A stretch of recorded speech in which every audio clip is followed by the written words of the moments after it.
This is Brad Pitt. He's hot. This is Bruce Gilden. He's a famous photographer. This is Julia Roberts. She's hot. This is Peter McKinnon. He's a famous photographer and hot. What do all these people have in common? Well, they all use Leica cameras. Not only is it the weapon of choice for some of the world's most respected photographers, it has also become a trendy accessory for amateurs who have the means to buy one. Like this guy. Just sitting there, looking cool. 60-year-old, $6,000 Leica camera, which probably doesn't even take photos that much better than my phone. Seriously, tell me which one of these came from a Leica and which ones came from an iPhone. The answer is at the end of the video. So what makes Leica so special? I thoroughly just enjoy the process of using this thing more. I only use it for video. Yeah. And it's diesel. They're like really tough. They're designed for like war photographers. It's just a beautiful camera to hold. Here. It just feels. Yeah. Oh, well, one of these. So, after hearing from enthusiasts, there were really 3 reasons for Leica cameras being held in such high esteem. Their track record, their technology, and hype. But hype isn't quite the right word. We'll dive into what I mean a little later, but for now, let's start with Leica's legacy. Leica's legacy begins in one of the craziest times for human innovation ever. The beginning of the 20th century. In 1913, Oskar Barnack was an engineer at Ernst Leit's Optische Werke, a company already well regarded for its high-quality microscopes and other optical instruments. Now, Oskar, spelt with a K, was a hiker, also spelt with a K. The dude loved walking around outdoors, and he wanted to create a small portable camera that could be used for landscape photography while out on his hikes. I think I need a smaller camera. He also wanted to reduce the long exposure times associated with larger film formats. All right, say cheese. Cheese. I wish this film didn't have to be exposed for so long. Aren't you an optical engineer? It wasn't done yet. Leveraging the optical expertise at Leitz, Barnack developed a prototype camera that used 35mm motion picture film, which was much smaller than the medium and large format film stock popular at the time. Movie film. Smaller film sizes allowed for a more portable camera, but smaller film sizes also result in lower quality. But Oskar made a crucial innovation with this 35mm camera. He ran the film horizontally, which let him capture a larger exposure, improving image quality while maintaining portability. I could have thought of that. Yeah, but you didn't, did you? It took good pictures and you could carry it anywhere. Now, unfortunately, Leitz and Oskar had to shelve prototypes during World War I. Mr. Leitz II, do you think we can start working on my camera again? Everyone loves your camera, Oskar, but I don't think the time is right. During this damn World War I! Finally, after the war, the project was picked back up and the resulting camera was introduced to the public in 1925. I could have thought of that.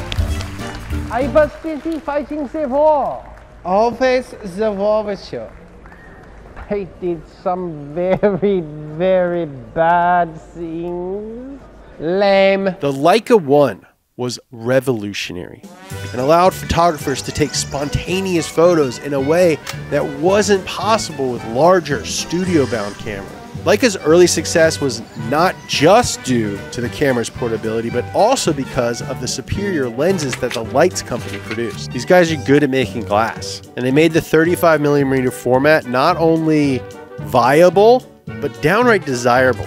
Now, the success of the Leica 1 led to the development of the Leica 2 and the Leica 3. It's how Germans name stuff. All Mercedes are numbers. All BMWs are letters and numbers. They don't like name after animals or nothing. But unfortunately for Oskar with a K, metered dose inhalers did not exist in the 1930s. and his asthma ultimately led to his death in 1936. He was an innovator. It will be years before we find another engineer like him. Rest in peace, King. His simple 35mm camera had an enormous impact on the company. I mean, they would literally go on to change their name from Lights to Leica. You know what else hot famous people do? They pay a lot of attention to their diet and nutrition, and I'm trying to get on that level. So this episode is sponsored by AG1. One thing I've done is simplify, standardize, and upgrade the nutrients that I intake every day, which is where AG1 comes in. AG1 is green, all right? So you know it's good for you. It is a daily drinkable scoop of vitamins, minerals, probiotics, and whole food sourced ingredients in one. Getting your specific nutrition right is hard to dial in, but their formula is validated by research and designed to help your whole body, brain, and gut health thrive. Their goal is to replace multiple supplements by covering nutritional gaps with a comprehensive blend of nutrients. Tell me something that looks like that isn't good for you, and it tastes pretty good. Sometimes I put a squeeze of lemon in it, just a little dab of hot sauce, because I'm a freak. There are probably a lot of ways to get these nutrients, but that takes research and planning and diligence. I don't want to deal with that if I don't have to. I just make it easy, mindless. I drink one of these bad boys first thing in the morning. It doesn't take a lot of effort. What I like is that it's an easy way to remove any excuses for myself. And every day that I start by drinking AG1, which is basically every day, I feel pretty good knowing I've immediately accomplished something beneficial to myself right off the bat. AG1 has prebiotics and probiotics that work together to support your body's ability to break down food, alleviate bloating, and make your poops more consistent. You know, our guts are like our second brain. And you gotta keep both of your brains happy. You know what I mean? Start with the fuel that you put in your body. Set yourself up for success, just like a guy that I am compared to constantly, especially now that he's moving to a Ferrari, Sir Lewis Hamilton. All right, that guy drinks an AG1 every day too. So go to drinkag1.com/speed or scan the QR code to subscribe and save $20 off your first subscription of AG1.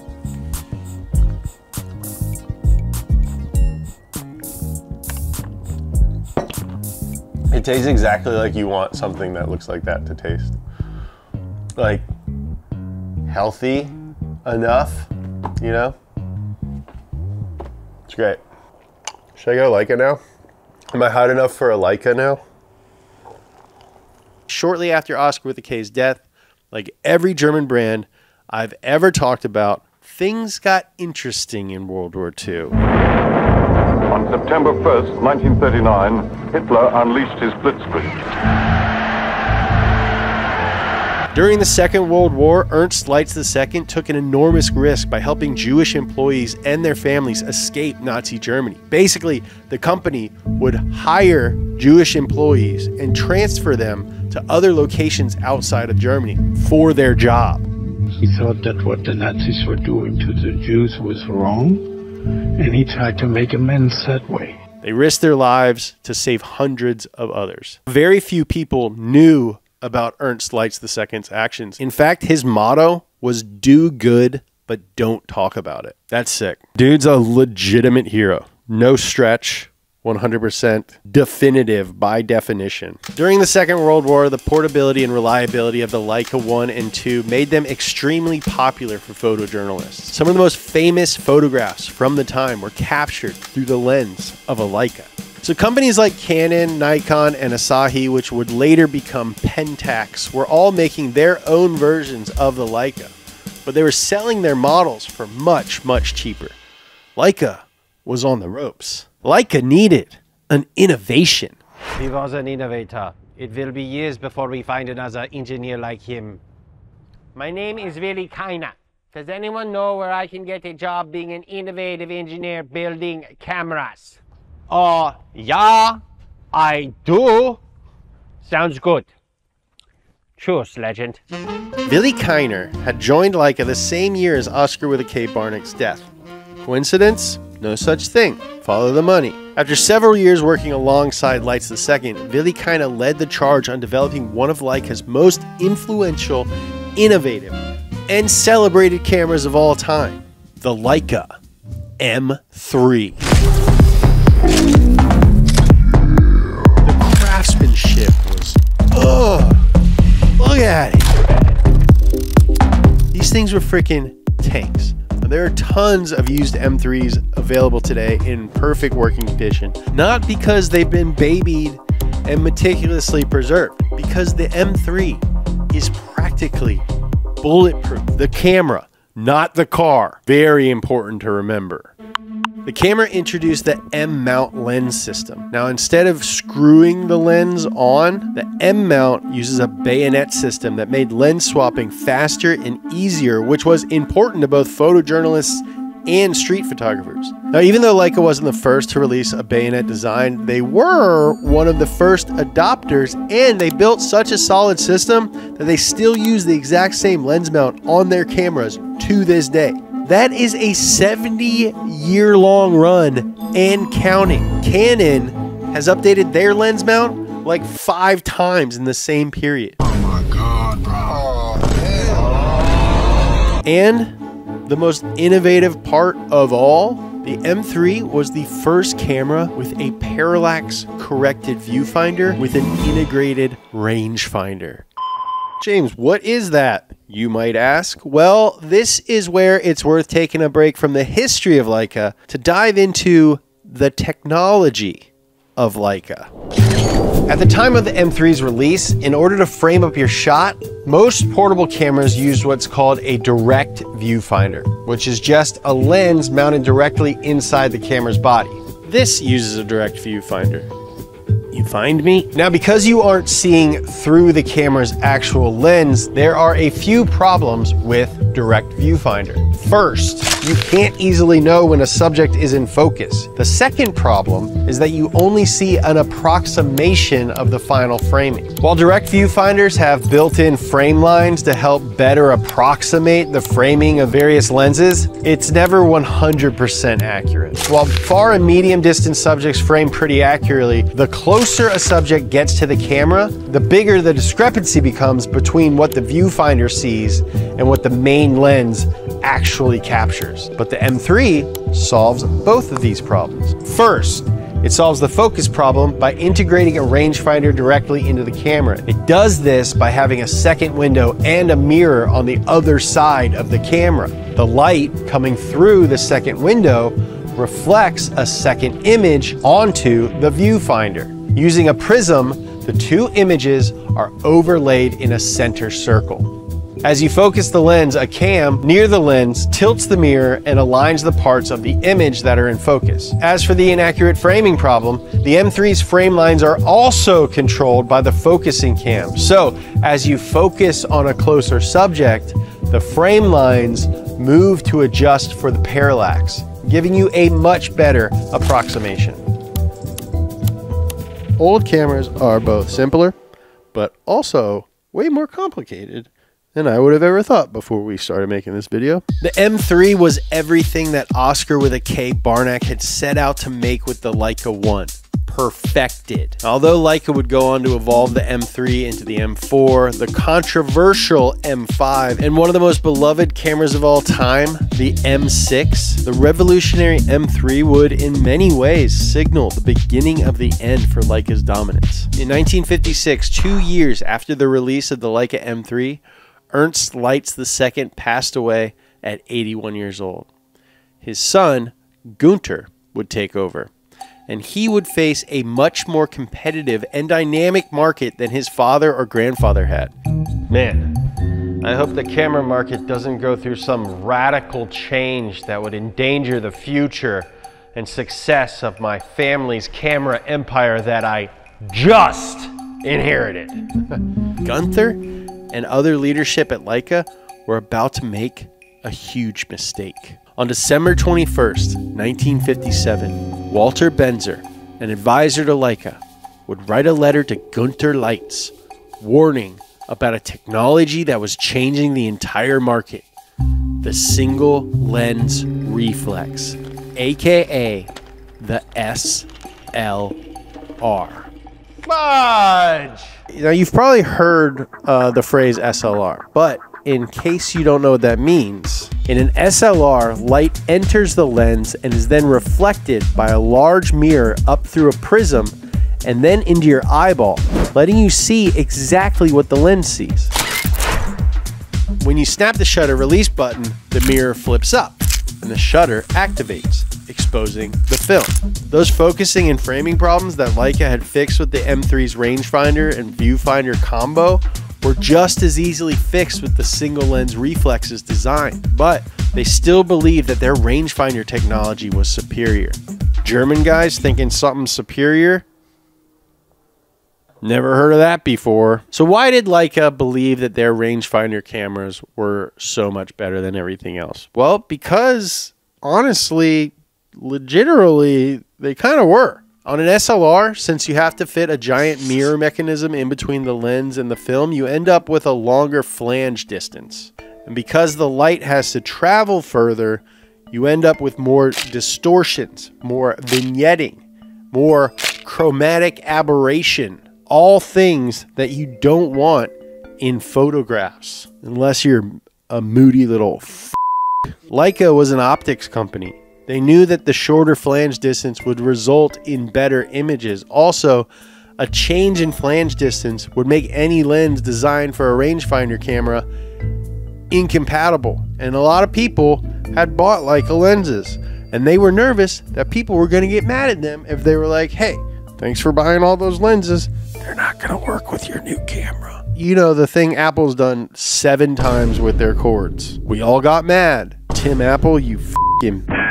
I'm going to try and call a billionaire in every one of these videos. Unfortunately for Leica, most people were willing to take a slightly downgraded image in exchange for the better user experience that came from being able to see exactly what the lens was seeing. Leica did release the Leica Flex in 1964, 5 years after Nikon had released their highly successful Nikon F. And by then, the competition had made big strides in SLR technology, and the Leica Flex was already considered outdated upon its release. Gunter Leitz would pass away in 1969, and leadership would move outside of the family. Now, it's hard to blame Gunter completely for Leica's slow adoption of the SLR. In hindsight, sure, it was a bad move, but Leica was an optics company who put craftsmanship first. He stuck to those values and invested in what he knew, which was optically superior cameras. Finally, in 1976, way behind the curve, Leica released the Leica R3, kicking off their R-series line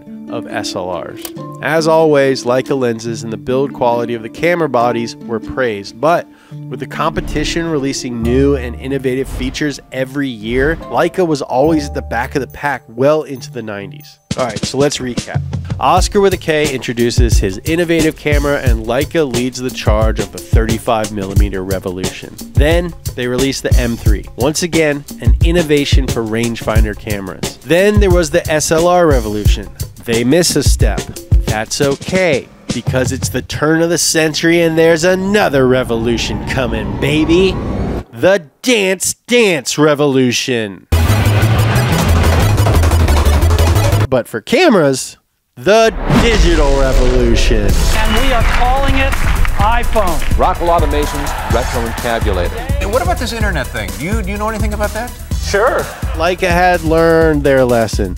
They wouldn't fall behind again by being slow to react. Wrong. They would be slow to adopt. They hadn't learned their lesson. Yeah, we don't have to get into it, but things did not go well. In the early 2000s, as SLRs were turning into DSLRs, Leica finally released some digital products, but none of them were very successful. Today, there's yet another revolution happening in photography. Are you considering getting a mirrorless camera? Smallest full-frame mirrorless camera around. Professional cameras are moving away from the SLR body style. Now that we can use digital viewfinders, we don't even need the mirror mechanism to reflect what our lens is seeing. We just got a little screen in there. And as we've already talked about, The shorter flange distance of a mirrorless camera results in better images. Leica, with their successful mirrorless rangefinders, is better positioned for this new digital mirrorless era of cameras. And they're taking advantage. Their new Q series line uses digital viewfinders. They're mirrorless and they are currently their best-selling cameras. People love these things. Now, as with all Leicas, reviewers agree that they are well built, the optics are top-notch, and they cost a lot of money. We've covered the history, we've covered the technology, but I still think that there is more going on here. Why do hot, famous people love this camera? Well, for the same reason that a lot of hot, famous people like a lot of things. Hype. Well, let's rewind a bit. The whole time that Leica was struggling to make a successful SLR in the 70s, 80s, and 90s, they were continuing to iterate on their well-loved M-series rangefinder cameras because not every photographer jumped on the SLR bandwagon. The quieter, lower profile, and optically higher quality rangefinders remained popular among wartime photographers and street photographers. I think this is crucial to explain the esteem in which Leicas are held. You may not know anything about guitars, but you know that Eric Clapton, Jimi Hendrix, and John Mayer all play Fenders. Tiger Woods, who's sponsored by TaylorMade, always used a Scotty Cameron putter. We're not talking about an actor like George Clooney selling you tequila. What the f does George Clooney know about tequila? I'm talking about professionals who, regardless of whether they're being paid or not, choose to use a piece of equipment because it's the thing that allows them to create their art the best. Like me using an LSM9 Pop made in Taiwan. I could use a much more expensive mic and they would pay me handily to do so, but I say no. I need to use my LSM-9 Pop. Signature James Pumphrey model. All right, so with all that laid out, why do hot, famous people or rich people or just cool people like this guy use Leicas? Well, it could be Leica's interesting and romantic history, or it could be the craftsmanship, or it could just be that famous street photographers use them. And if you're rich, you can afford to buy a camera that somehow associates you with those creative, cool people. Hopefully this video has given you enough information to draw half of a conclusion, but ultimately I want to encourage you to go find the other half. When you see this guy at a cafe with that Leica camera or some other niche gear that seems old or outdated or overpriced, don't just wonder why. Go ask him. Be nice, but just walk over to him and ask. He'd probably love to tell you about it. Read books, talk to people, and only go on the internet to watch my videos. Welcome to Speed.